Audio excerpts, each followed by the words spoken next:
Uh, Every single NFL team is now permitted to start their off-season workout programs.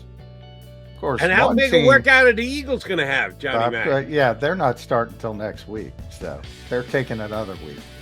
I'm in the Cincinnati Bengals. So Yeah. it is what it is, but I just want to throw that out.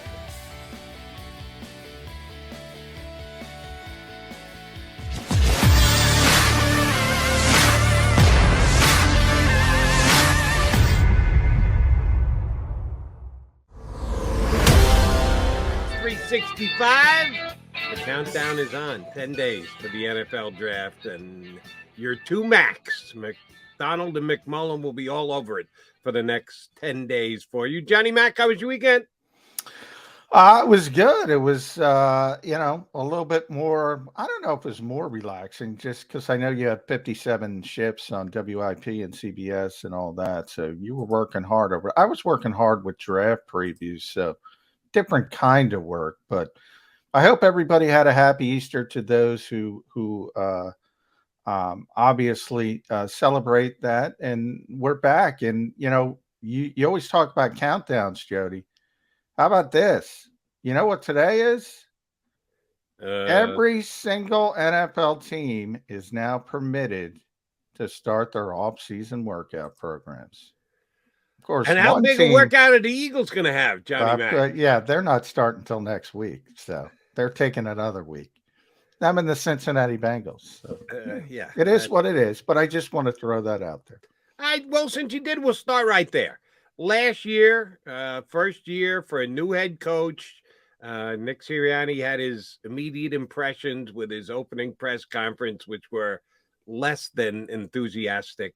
I cut him a wide berth and some slack because hey, it's the first time he's ever been in that big a spotlight. And he kind of appled up and didn't do a great job. But I said, man, we're going to determine whether this guy can coach or not once he actually steps on a sideline rather than steps up to a podium.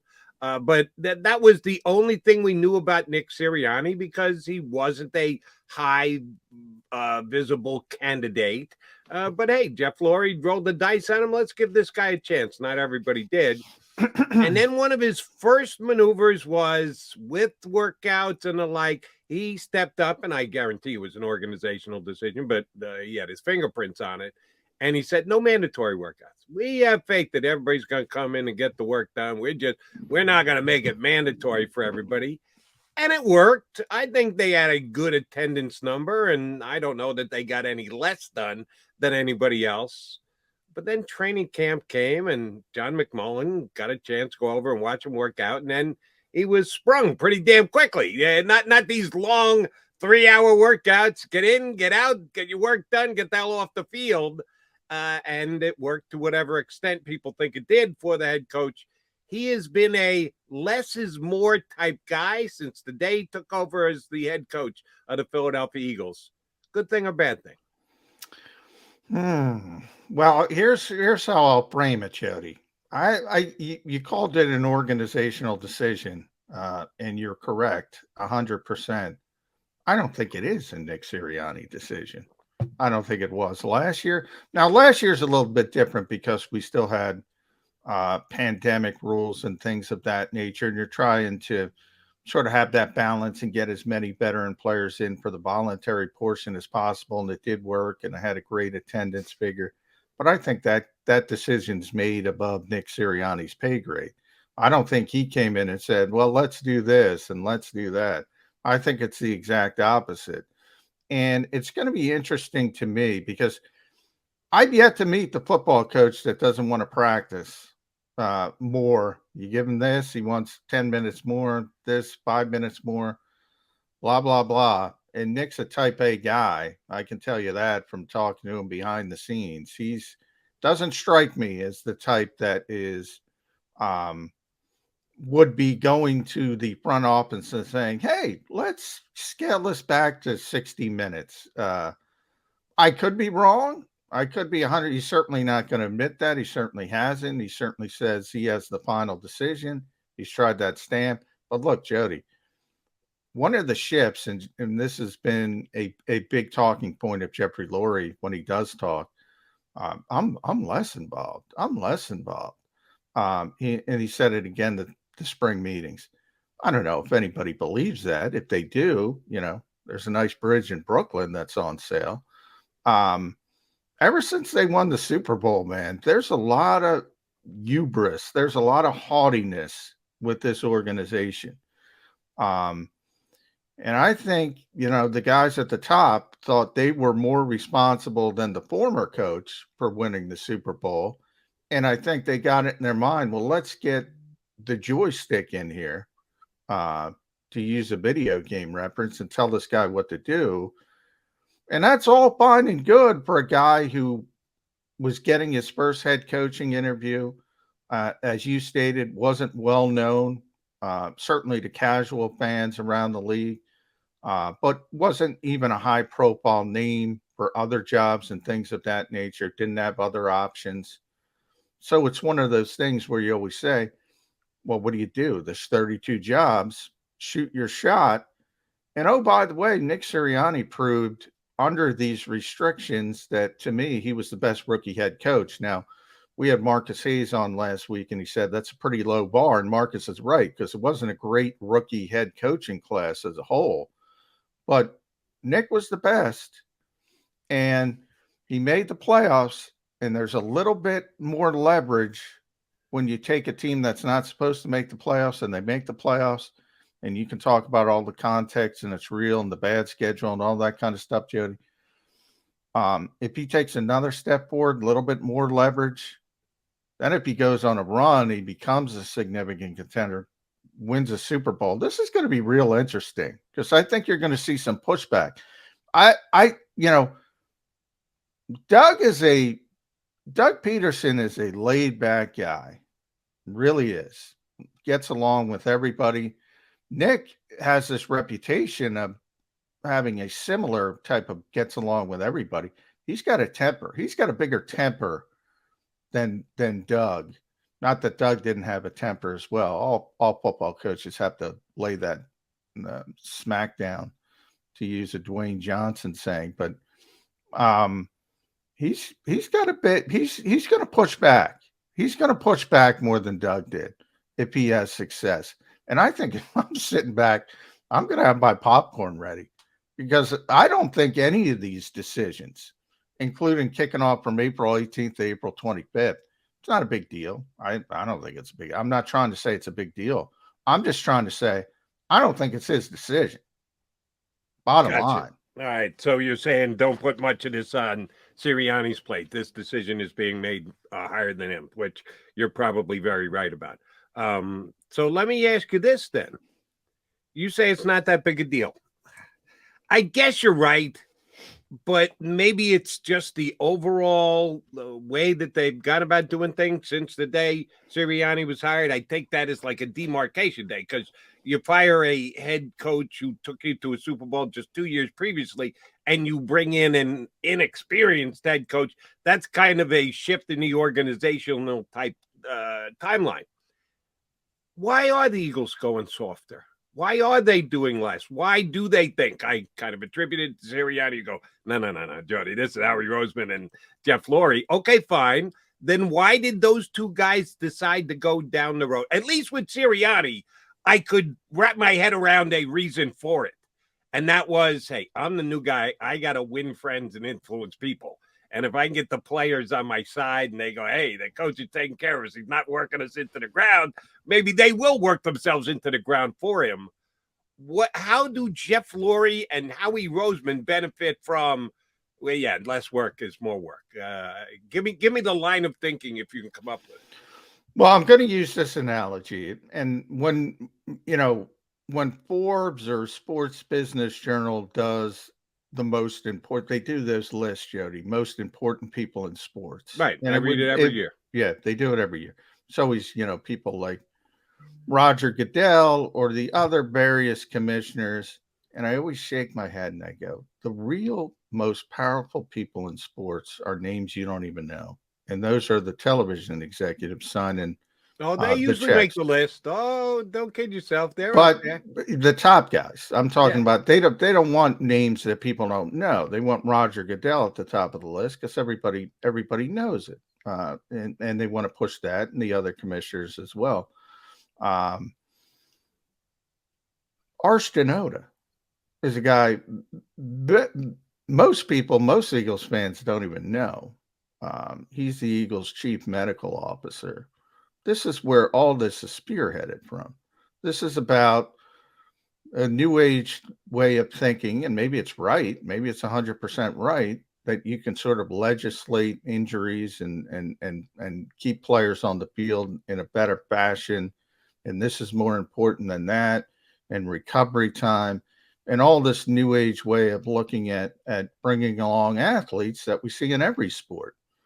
And he's running the ship when it comes to, and he's the Eagles' chief medical officer. I should mention that.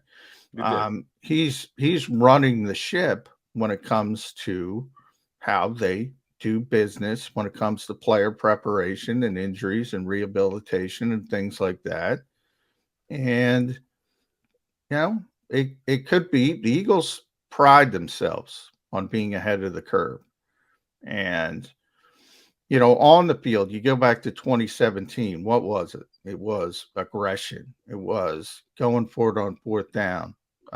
They were way ahead of the curve, and it was really successful. Now everybody is taking the lead. Now everybody does it. Now the Chargers are at the top of the list, but everybody does it. So it becomes a thing. And you know this from being a baseball guy. When Billy Beane shifted his thinking on how to build a baseball team, trying to win in the margins, well, he had an advantage because he was the only guy doing it. Now, when everybody does it, it just becomes like the old system. Well, it becomes who does it best.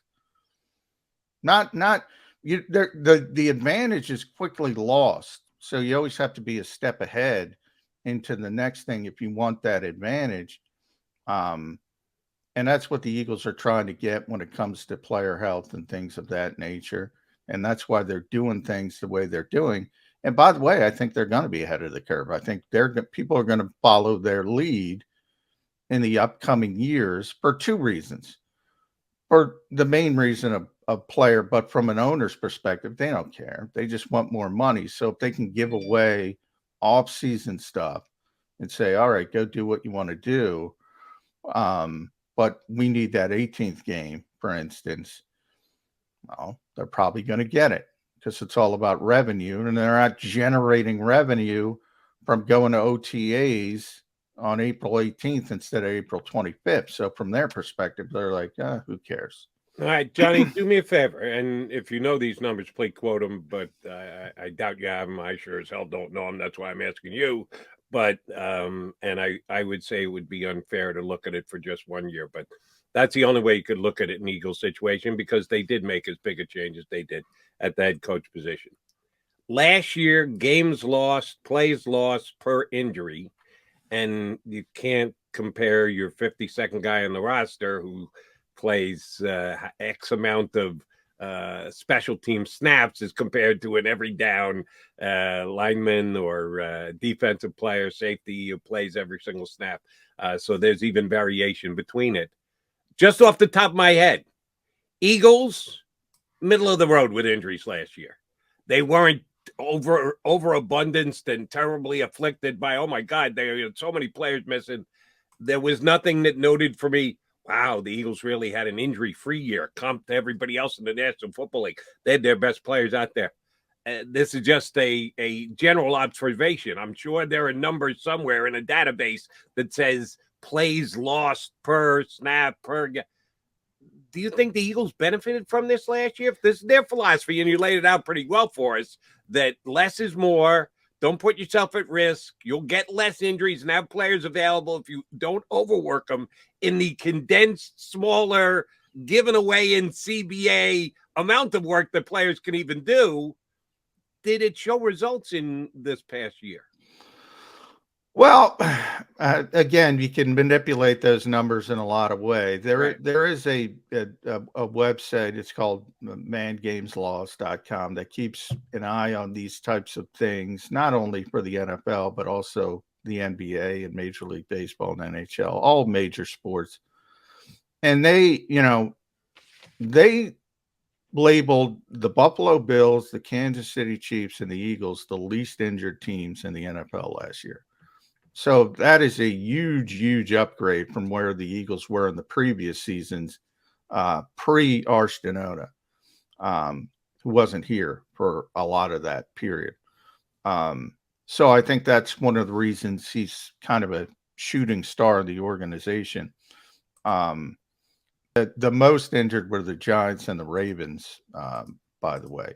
Now, look, there's a lot of debate about this. I mean, can you legislate injuries? I talk about it all the time. I'm in the camp of you can't legislate injuries. Guys get hurt working out on their own in the weight room. We saw with Tim Jernigan, all kinds of ways.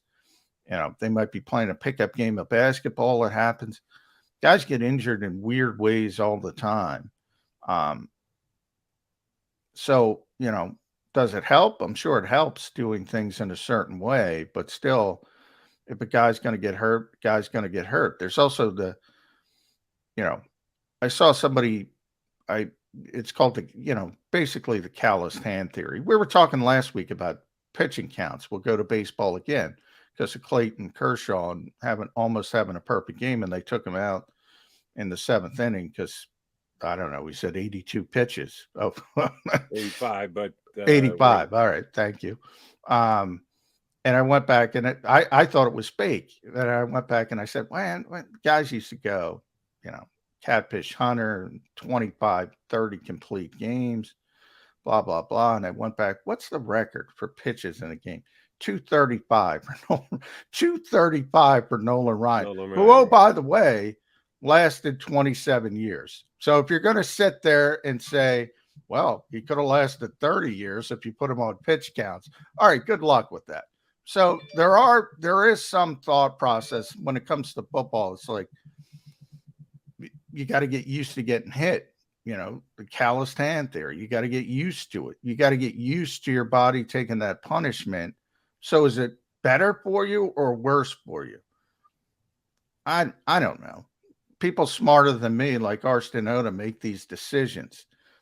Then the finances come into it, Jody. And, you know, because they pay so much money to these players now, it's a little bit different than it was when they didn't have to pay as much. So all of these things factor into it.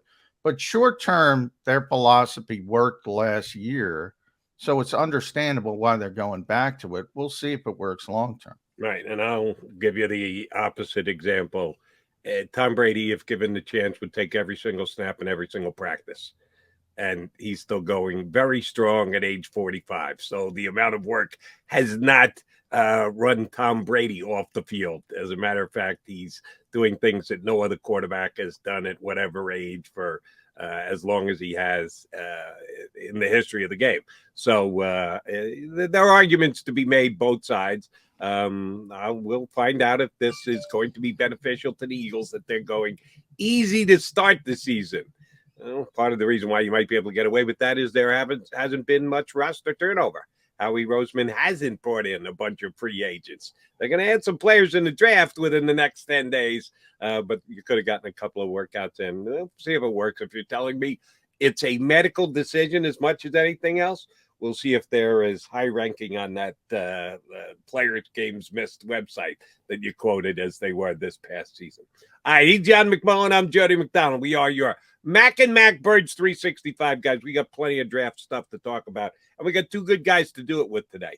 A little bit later in the show, Dave Zangaro from NBC Sports Philadelphia will hop aboard, and he'll kind of mock it up with us, if you get my drift. What direction are the Eagles? Are there any hints out there as to what the Eagles are doing?